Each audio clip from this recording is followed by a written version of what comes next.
एक गांव में शारदा नाम की एक वयस्क महिला रहती थी। उसकी 2 बहुएं थी, अनामिका और कुंती। शारदा बहुत ही आलसी किस्म की थी। अनामिका के पति रमेश और कुंती के पति विनय दोनों अपने अपने व्यापार में व्यस्त रहते थे। दोनों ही अपनी पत्नी का परवाह नहीं करते थे और ऐसा उनकी माँ करने को कहा करती थी। सासू माँ की ऐसी हरकतों के वजह से दोनों बहुओं को बहुत परेशानी होती थी। तभी एक दिन अनामिका कहती है, ये सासू माँ अब सर पे बोझ बन गई है। इनके साथ रहना मुश्किल हो गया है। क्या किया जाए दीदी? ऐसा तो मैंने पहले सीरियल में देखा था, पर मुझे पता नहीं था कि मेरे घर में मेरे साथ ही ऐसा होगा। सासू माँ के हाथों के हम कठपुतली हो गए हैं। हमारे पति हमारी बात सुनते नहीं। अब हम अपनी परेशानी लेके किसके पास जाए? हम कुछ नहीं कर सकते दीदी। जब तक सासू माँ जिंदा रहेगी तब तक हमें ये परेशानी सहना होगा। तब तक पीछे से शारदा की चिल्लाने की आवाज आती है। अरे तुम लोग फुसफुसना छोड़ के इधर आओ। देखो मुझे क्या चाहिए, मैं यहाँ से उठ नहीं पा रही हूँ। अरे लगता है लड़ाई शुरू हो गई। अब वो हमें नहीं छोड़ेगी, हमें बहुत परेशान करेगी। अरे दीदी जल्दी चलो, अगर वो यहाँ आ गई तो पता नहीं हमें क्या क्या कह देगी। मेरे हाथ दर्द हो रहे हैं, यहाँ दबाओ जरा। मेरे पैर भी दर्द हो रहे हैं।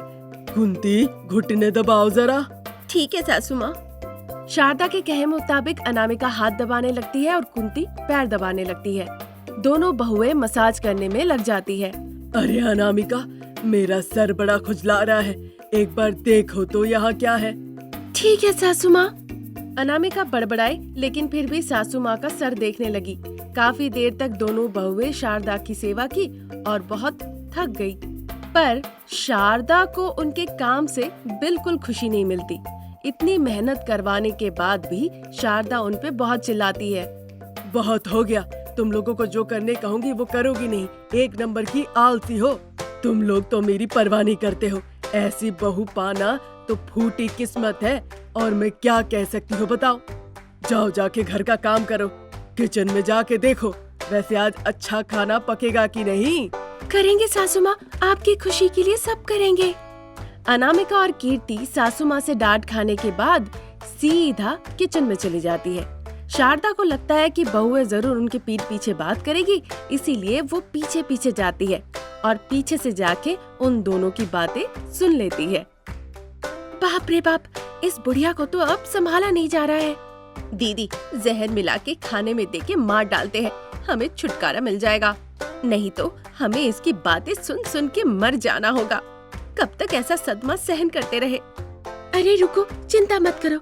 अगर हमारे पति अच्छे हो जाए तो उन्हें हमारी दिक्कतें दिखेगी, पर सब ऐसे ही है। सबके सब माँ के दुलारे हैं और सासू माँ इसी बात का फायदा उठा के हमारे साथ खेल रही है। इसीलिए हमें भी कुछ करना होगा दीदी, नहीं तो ये रुकने वाला नहीं। अनामिका और कुंती जब ऐसी बातें कर ही रही थी, शारदा पीछे से सारी बातें सुन लेती है और अचानक से किचन में घुस जाती है। शारदा को देखकर दोनों बहुएं बहुत डर जाती है। डरो नहीं बेटा, वैसे इतना डर तो होना चाहिए। तुम्हारी उम्र में मैं भी ऐसे ही थी। लगा तुम लोगों को कुछ मदद लगेगा, इसीलिए मैं यहाँ आ गई। तुम लोगों के साथ रहने में मजा ही अलग है, अलग किस्म की खुशी मिलती है।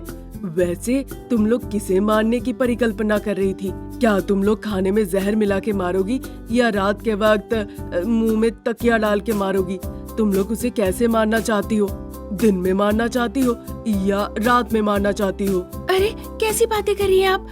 हाय भगवान, आप हमें गलत समझ रही है। क्या आपने सपना देखा सासू माँ? कभी कभी तो आप सपने में भी बात करती हैं। तुम्ही लोगों के बारे में कह रही हो? तुम लोगों को मैंने बड़बड़ाते सुना। मुझे पता है तुम लोग किसको मारने जा रही हो, सब पता मुझे। अब जाओ खाना पकाओ। शारदा के आने से अनामिका और कुंती एक शब्द नहीं कह पाती। वो चुप रहती है और खाना पकाने लग जाती है। खाना खाने बैठी तो शारदा को शक होने लगा। पहले तुम लोग दोनों बैठो, खाना परोस के सारा खाना खाओ, तब मैं खाऊंगी। पता है मुझे तुम लोग मुझे मारना चाहती हो, मैं सब समझती हूँ। कैसी बातें कर रही हैं? हम खराब खाना कैसे खा सकते हैं? अब खुद ही देखिए। ऐसा कह के अनामिका और कुंती एक एक निवाला अपने मुंह में लेती है। तब जाके शारदा को भरोसा होता है कि खाने में जहर मिला हुआ नहीं है। फिर बहू के बनाए हुए खाने को शारदा खाती है जब तक उसका पूरा पेट न भर जाए, और बहुओं के लिए एक दाना खाना तक नहीं छोड़ती है। अरे आज तुम लोगों ने अच्छा खाना बनाया, पर बड़े बेस्वाद थे। अगली बार अच्छा खाना बनाना।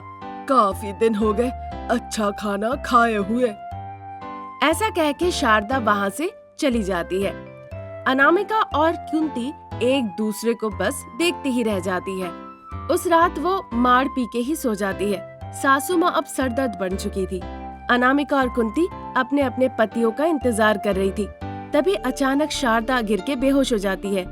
अनामिका और कुंती जल्दी से शारदा को अस्पताल ले जाती है।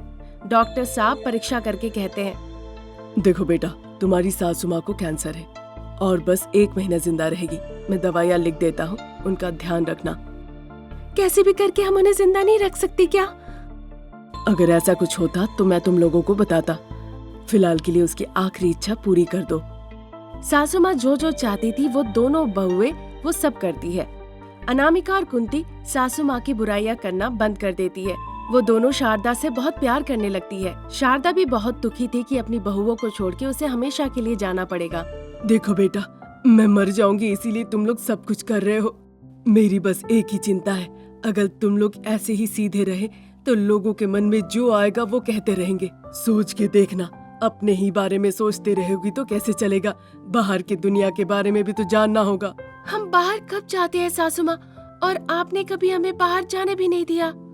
ये घर ही हमारी दुनिया है और आपके दोनों बेटे बस आपकी बातें ही सुनते हैं। फिर भी आप माँ जैसी है।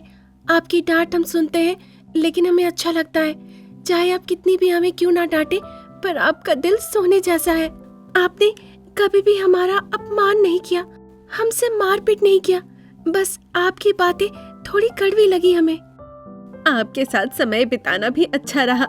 हमने आपके साथ खेला जैसा माँ से खेला करते थे। माँ की तरह आपको परेशान किया।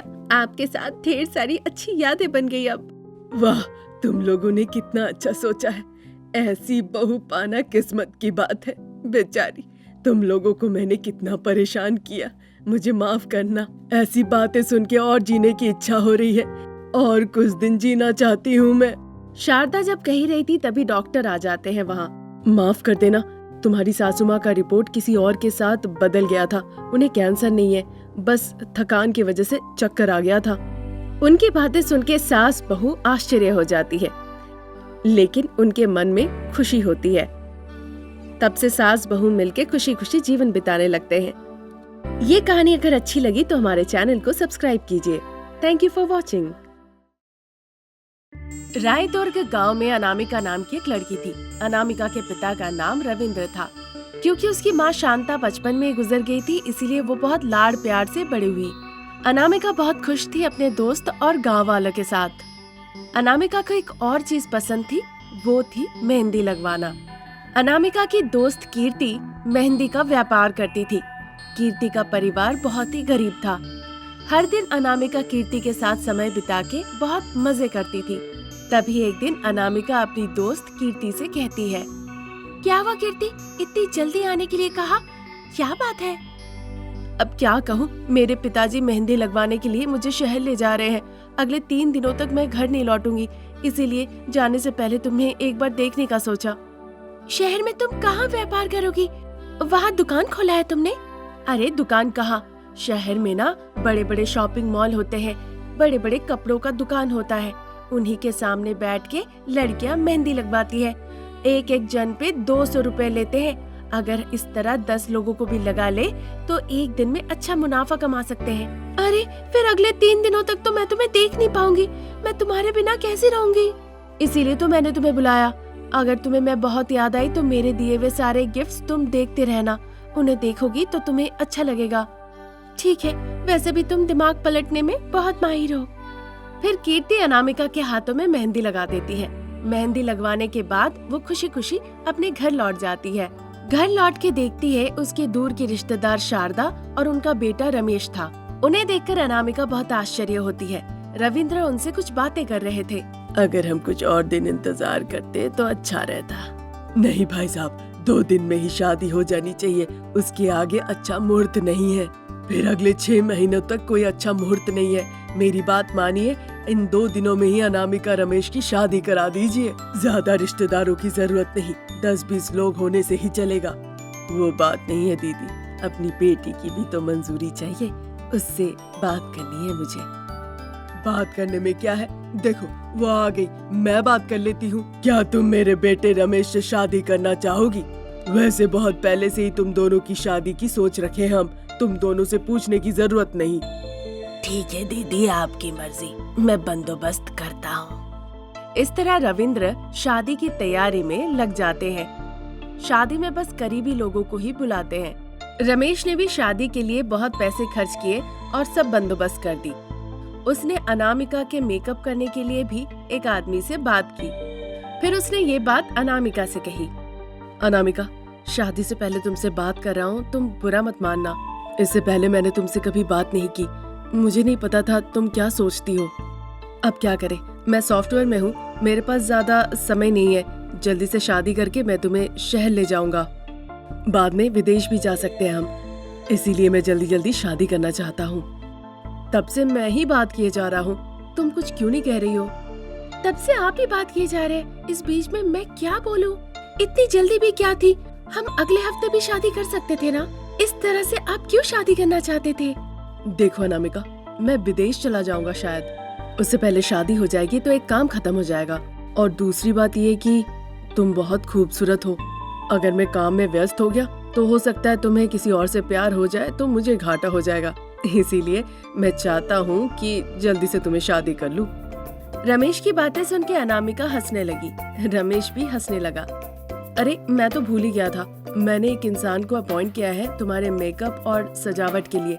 उसका नाम ललिता है, बहुत अच्छी फैशन डिजाइनर है, वो तुम्हें तैयार करने आएगी, ठीक है ना? ठीक है जी, जैसा आप कहें। इस तरह अनामिका और रमेश एक दूसरे से बात करते हैं। अगले दिन ही शादी का मुहूर्त था। अनामिका को वो बहुत अच्छे से तैयार कर दी, पर उसने मेहंदी लगवाने से मना कर दिया। इस बात से फैशन डिजाइनर ललिता को बहुत बुरा लगा। अच्छा है अगर आप मेहंदी लगाती हैं तो मैडम, मेहंदी लगाना तो जरूरी है। नहीं नहीं, मेहंदी मत लगाइए, मेरी दोस्त कीर्ति ही मुझे मेहंदी लगाएगी, तभी मैं शादी करूंगी। हाँ, क्या आपकी दोस्त कीर्ति मेहंदी लगाएगी तभी आप शादी के मंडप में बैठेंगी? फिर तो आपसे कुछ कहना ही बेकार है। मैं ये बात सीधा जाके रमेश जी से ही कहती हूँ। ललिता गुस्से से गई और ये बात जाके रमेश से कह दी। रमेश भागते हुए अनामिका के पास आता है। क्या हुआ अनामिका, तुमने मेहंदी लगाने से इनकार कर दिया? क्या हो गया तुम्हें? मेहंदी लगाओगी तो अच्छी लगोगी ना। देखिए, अभी भी 8 घंटे बाकी है हमारी शादी की। आज तक मेरी दोस्त कीर्ति ने ही मेरे हाथों में मेहंदी लगाई है और मेरी इच्छा है कि मेरी शादी में मेरी दोस्त कीर्ति मेहंदी लगाए। इस बात के लिए आप मना मत कीजिएगा। बताओ तुम्हारी दोस्त कहाँ है, मैं उसे बुलाता हूँ। वो यहाँ नहीं है, वो शहर गई है, पर अभी तक वो जरूर लौट आएगी। उसे मेरी शादी के बारे में नहीं पता, पर जैसे ही पता चलेगा वो जरूर मेरे गाँव में आ जाएगी। अरे अनामिका, पागल हो गई हो क्या? तुम ऐसे कैसे कर सकती हो? ये मजाक नहीं है, ये शादी है। अभी के अभी जाके तुम ललिता से मेहंदी लगाओ, पहले तो मेरी बात सुनो। नहीं, मैं नहीं सुनूंगी। इस विषय में आज आपको मेरी बात माननी पड़ेगी। जब रमेश अनामिका बातें कर ही रहे थे तभी वहाँ कीर्ति आ जाती है। कीर्ति आके पहले अपने दोस्त को गले लगा लेती है। तुम्हारी शादी हो रही है, मुझे नहीं पता था, नहीं तो मैं और जल्दी आती। इतनी जल्दी शादी करने की क्या जरूरत थी? हाँ, मेरे पिताजी और इन लोगों ने पहले फैसला कर लिया। देखो कीर्ति, मैं तुम्हारे लिए इंतजार कर रहा था। जब तक तुम आके मेहंदी नहीं लगाओगी तुम्हारी दोस्त शादी नहीं करेगी कह दी थी। हम सब बहुत दुखी थे। बस देख लो कि शादी से पहले पूरी तरह से अच्छे से मेहंदी लग जानी चाहिए। ये सुन के अनामिका और कीर्ति जोर जोर से हंसने लगती है। बाद में कीर्ति अनामिका के हाथों में बहुत अच्छे से मेहंदी लगा देती है। कीर्ति के लगाए हुए मेहंदी को देखकर अनामिका बहुत खुश होती है। उसी रात वहाँ पे अनामिका और रमेश की बहुत ही धूमधाम से शादी होती है। अनामिका नई जिंदगी शुरू करने जा रही है ये सोचकर बहुत खुश थी। शहर में अक्सर अनामिका अपनी दोस्त कीर्ति से मिल लिया करती थी और अनामिका हमेशा इस बात का ख्याल रखती थी कि कम से कम महीने में एक बार ही सही पर वो कीर्ति से मेहंदी जरूर लगवाए।